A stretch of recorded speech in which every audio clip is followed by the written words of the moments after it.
No, Bojack, just stop. You are all the things that are wrong with you. It's not the alcohol or the drugs or any of the things that happened to you in your career or when you were a kid. It's you. All right? It's you.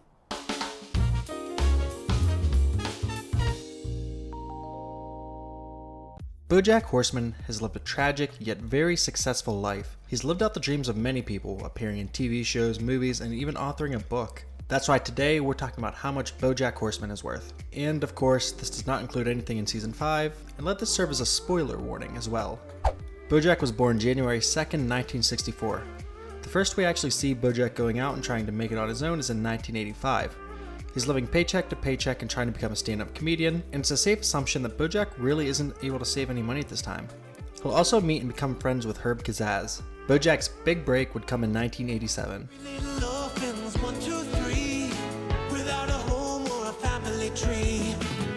Horsin Around would serve as the high point for most of Bojack's career.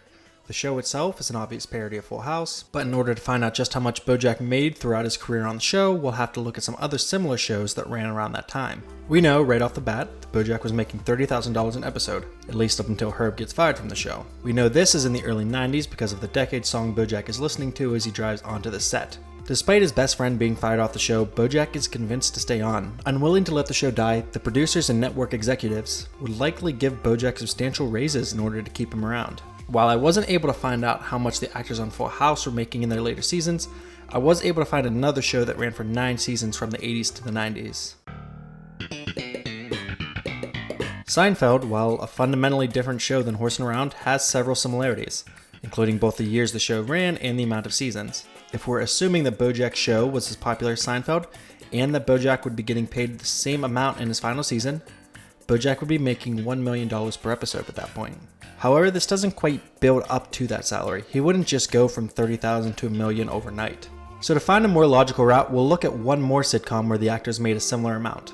Friends. In the final 2 seasons of Friends, each of the cast was making $1 million per episode. We can look at what each actor was making in previous seasons and apply that to Bojack. So if Herb gets fired right in 1990, and Bojack begins making more money after that, based on the salary from Friends, he would be making $100,000 in 91, $125,000 in 92, $750,000 in 93 and 94, and $1 million in 95. We'll also be assuming that there are 24 episodes per season, and the average the Full House had, and that Bojack will be giving 10% of his salary each year to his agent. So now let's jump back to the beginning of Horsin Around. From 87 to 89, Bojack would be making $648,000 before taxes. After taxes, he would be making $398,520 in 87, and $466,450 in 88 and 89. Putting 20% of that away would give Bojack $300,340.09 going into 90 when Herb gets fired. We see that by this point, Bojack already owns his house. A similar house today would go for around $15 million. Back then, homes in California were worth 42.22% of what they are today. That would bring the price down to $6,333,000. If Bojack were to put down 5% at that time, he would have paid $316,650. So taking his salary into consideration for the year when he's buying his home, he would have $105,097.88 by the end of that year. As stated earlier, this is when Bojack begins making more money on the show. So if there are no major purchases in the next several years, in 91 he would be making $2,160,000 or $1,490,400 after taxes. In 92 he'd be making $2,700,000 or $1,863,000 after taxes. In 93 and 94 he'd be making $16,200,000 or $9,784,800 after taxes. And finally, in 95, he'd be making $21,600,000 or $13,046,400 after taxes. So, coming out of the show, if Bojack were living the high life and only putting 20% of his increased earnings away, he would have $7,826,361.81 put in his bank account. Bojack basically does nothing for the next several years, so we'll assume that Bojack has no real income aside from the interest from his bank account. And on top of that, we'll be taking away $300,000 each year to account for his living expenses. He'll continue this way until 2006. By then, he'll have $9,211,709.44. In 2007, Bojack gets to star and assist writing in a new TV show, The Bojack Horseman Show. Bojack, acting as a lead and as a writer in the show, would be making around $100,000 an episode. The show unfortunately flops and is canceled after 7 episodes, so Bojack would be making $630,000 in 2007, before taxes or $409,500 after.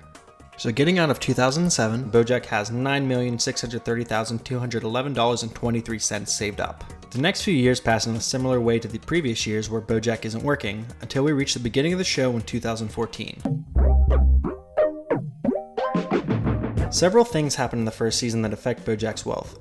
The season as a whole follows the writing of Bojack's biography. When the book is finally released, it sells enough to become a bestseller and also somehow wins a Golden Globe.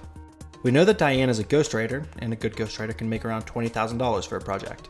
A non-superstar writer, or someone who isn't releasing a James Patterson amount of books, can make around $65,625 for every 20,000 books sold.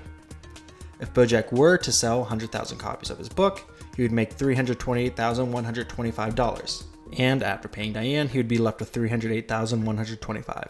He's also set to star in the movie about Mr. Peanut Butter's supposed theft of the Hollywood signs D. The film is directed by a very obvious Quentin Tarantino reference. Bojack would also be in a very similar position to John Travolta when he starred in Pulp Fiction.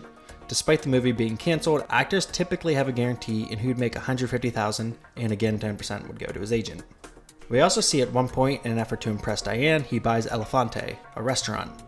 Judging by the restaurant's location and the fact that it always seems to be busy, we'll estimate the restaurant cost Bojack $2 million. We know that he doesn't take a loan out because of how quickly he signs the paper to own the restaurant. However, due to owning the restaurant, Bojack now has an extra source of income. The top restaurants in the country can profit around $250,000 a year. And again, because of the location and how busy the restaurant typically seems to be, it's a safe bet. So coming out of 2014, Bojack has $8,557,340.20. In 2015, Bojack gets the opportunity to act in his dream movie, Secretariat. Bojack, riding the high of his successful book, would likely be paid pretty well for the movie, $5 million. We also see Bojack run away to Arizona and buy a boat while living there. Similar boats to the one Bojack bought can go for around $2 million. And again, Bojack would be making $250,000 from the restaurant. There's also something else mentioned in the season. At one point, Princess Carolyn mentions royalties from Horsin Around that Bojack didn't collect while in Arizona. In an interview, Bob Saget revealed that he receives very little to no royalties from Full House. So the upswing in royalties can likely be attributed to the success of Bojack's book and his resurgence in the public's eye. And considering that Princess Carolyn spends it all on an orphanage, we won't be considering that money into our calculations. Coming out of 2015, Bojack has $7,582,288.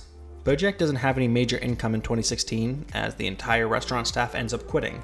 So we'll go back to taking $300,000 out of his bank account to account for his living expenses. He also buys a 2013 Model S Tesla, which would cost him $60,000. Coming out of 2016, Bojack has $7,610,212.24. In season 4, Bojack once again doesn't have an income, so again with the $300,000. He also spends around $65,000 fixing up his family's old summer home, and another $20,000 to get into Mr. Peanut Butter's campaign fundraiser. And now for the moment of truth. At the end of season 4, and where we're ending this video, Bojack has $7,614,565.14 in his bank account and $17 million in property. We won't be taking any vehicles into consideration because his boat gets crashed by character actress Margot Martindale, and Bojack's Tesla takes a myriad of abuse as well. So, Bojack's total net worth comes out to $24,614,565.14, which is pretty on par with what you'd expect of an actor who hasn't done much in the last 20 years. But anyways, this has been 10K Bill, and guess what? We have some new content coming your way in the form of a new show that should be premiering in about a month or so. So make sure you like this video and subscribe to stay up to date, and while you're down there, comment what you'd like to hear me talk about next, and let me know about anything I may have missed.